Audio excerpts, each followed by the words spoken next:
welcome to another episode of Marketing Without the Marketing. I'm your host, Michael Bosey. Very glad that you could join me. And today I want to talk about models or heroes or people we look up to, the stories that we sort of have in mind for when we're creating our business. And one thing I want to focus on in particular is the sort of outlier narrative, right? This narrative is very powerful.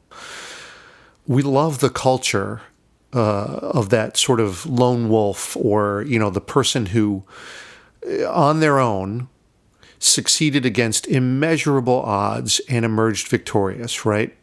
We love that story, that sort of the monomyth that's in our culture of that person who takes it on all on their own and comes out successful. And these narratives are powerful because they're aspirational, right? Everyone wants to be the hero or wants to feel like a hero. But in the real world, this outlier narrative can be bad, right? It can be unhelpful. It can be even to the point of destructive, right? Because it sets up unrealistic hopes. Nothing's going to be able to live up to this ideal if that's what you sort of, set out to try to achieve. So in my business, I always advise entrepreneurs to stop talking about guys like Steve Jobs or Mark Zuckerberg or Elon Musk, or, for authors in particular, stop talking about Stephen King or J.K. Rowling. Or take musicians, right? Stop talking about Jay-Z or Taylor Swift or Justin Timberlake. Stop talking about, in general, for businesses, how Apple does it or how Google does it. How many times do you hear people comparing themselves or using that as an example, right? We're the Netflix of audiobooks. We're the Netflix of fitness or of learning. Or the other one that you hear in the startup community is we're the Uber of whatever, right? The Uber of dog walking or real estate or the Uber of tutoring. Now, look, I get the point of comparison or that you're trying to, bridge the gap for your customers, but you can't be Netflix. You can't be Uber. And by just inviting the comparison, you're kind of setting your customers up for disappointment, even if you are a great business, and I'm sure that you are. But by saying that you're, comparing yourself anyway to something like Netflix, which is a mega successful company that has, perfected their method over years and years, and it's just going to be hard to live up to that. These guys are not good models for how to do the actual work of building your business, right? They're exceptional. And of course, you can aspire to their level of success, but that's a dream, not a goal. And goals are going to serve you a lot better. So what I say, and I try to apply this to my own business too, right, is just get realistic and pick better models right from the start, right? So in other words, look to people to whom you can relate. People who are in your field or sector or related field, right? Who, they started on a path, got knocked down, got up again, and got better for it. The folks who have done the unglamorous work, right? The ones who had such conviction that they persevered even when everyone was telling them that it was a bad idea. That's still part of the story, the hero's story, the hero's journey. And there are countless everyday successes to model yourself against, right? People who are regular people doing amazing things every day. Now, in running my own business, when I first started, I had some success with this early on, and which is why I thought this was worth sharing. So when I started this business, I'm in my fourth year of this right now. But when I was first starting out, I had no idea what to do to get clients or to start, actually getting people to pay me to do what I do in educating, training, execution of strategy, all that stuff. I had no idea. But what I did is not, I didn't look towards the folks who were light years ahead of me. I looked for people who were 2 or 3 years ahead, who seemed to be showing some signs of success, that they knew what they were doing. And one, I could just watch what they're doing. But then also taking it one step further, some of those folks, I just reached out to them, just connected via Twitter or sent them an email and just said, hey, do you mind having a brief discussion? Because it looks like you're successful at what you're doing. You're clearly ahead of where I am, but it could provide a path towards where I'd like to be. And the kind of cool thing is that these folks who I reached out to early in the biz, they were really generous with me. They gave of their time for no reason other than just to help someone who was kind of like them. I didn't really deserve the time at that point. I was just someone saying, hey, listen, I think I like what you're doing, or at least how it appears from the outside. Can we chat? Because I don't know what I'm doing, and you seem to, so can you help? And they did. And, some of those folks I'm still in contact with, and sometimes we share clients or I pass folks over to these people, and sometimes they generate leads for me too. So it's built a nice little community of folks who are out there trying to do something similar anyway. That's not why I did this, why I reached out. I genuinely wanted to learn, but it was a nice little after effect of this. And you can do the same thing too. So for instance, in my own business, when there are prospective clients who come to me and they say, oh, I've been listening to your podcast or I read your blog, can you help me with X? Now, for some folks, my consulting rate is going to be too much. And what I say to them is, listen, I can still help you, right? You can just watch me doing this, what I do, live in real time, right?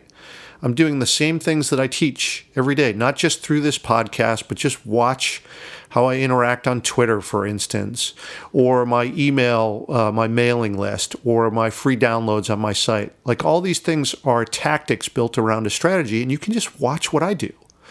You can get this for free without having to pay me. But obviously, it's just going to take way more time. Right, to sort of watch this in real time. You could do this over months or over years and say, all right, yeah, I see what you're doing. I get it. That's cool. And when someone when someone says, hey, okay, I'm willing to pay you for what you do, they just want to de-risk that process, right? Sort of, hey, I can learn this on my own slowly or whatever. But the folks who say, all right, I want to invest in paying you because I want you to just tell me. I want you to help me directly with this strategy, and I want to do it quickly. I don't want to, sort of wait around and watch and learn this from you or from others on YouTube. I just want to sort of get from point A to point B, understand how to do this, and let's just get going. That's good. But that doesn't mean that you can't learn this stuff for free. It doesn't mean I can't teach you this stuff for free. Now, I don't think of myself as an entrepreneur because, as a trainer, a consultant, a teacher, I'm not trying to scale the business. I'm building online courses, producing other IP products.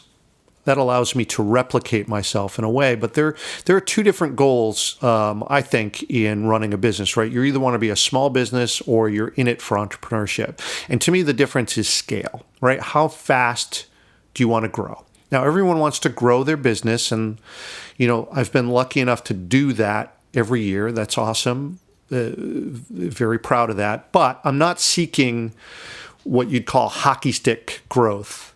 And I've been down that road with early stage startups, the ones that I've been involved in, right? Where you take an investment and now all of a sudden the clock is ticking. And if you can't get a 10x return on that investment quickly, the business is over.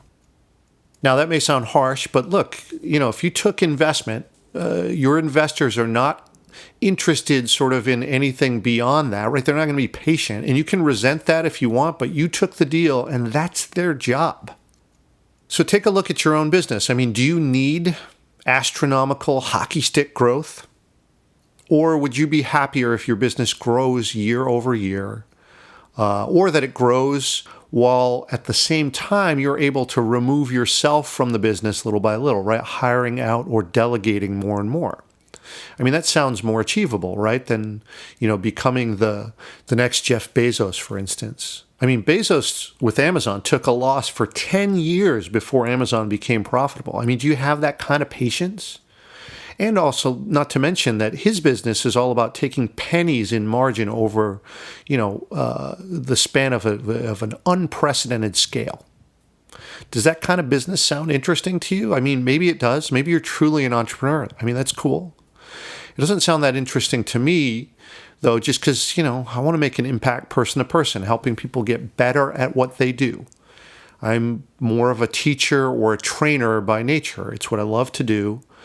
And my business is never going to look like an Apple or an Amazon.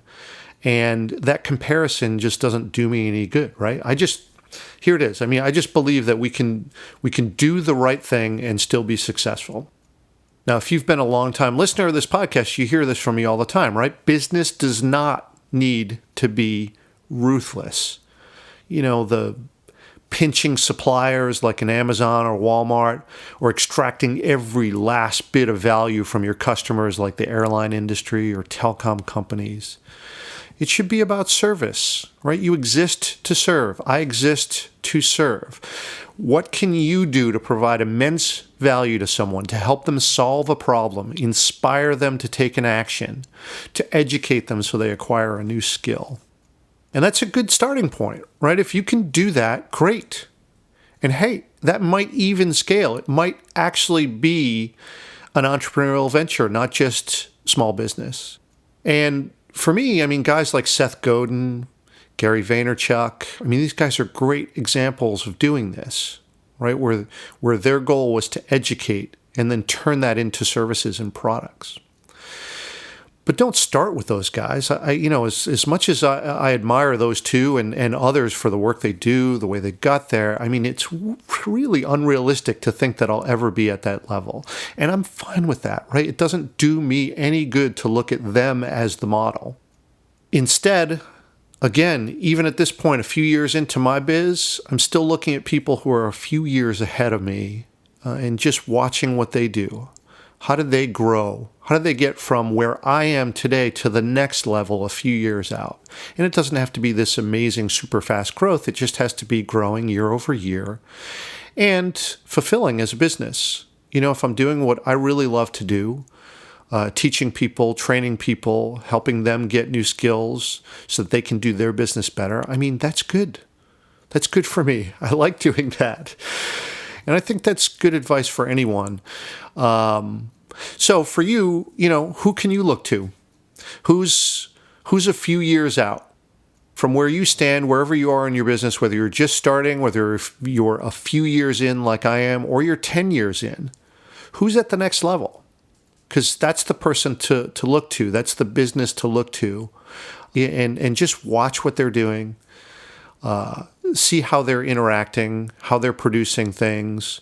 They're the ones who are a better sort of trendsetter for you than those folks that are way, way ahead.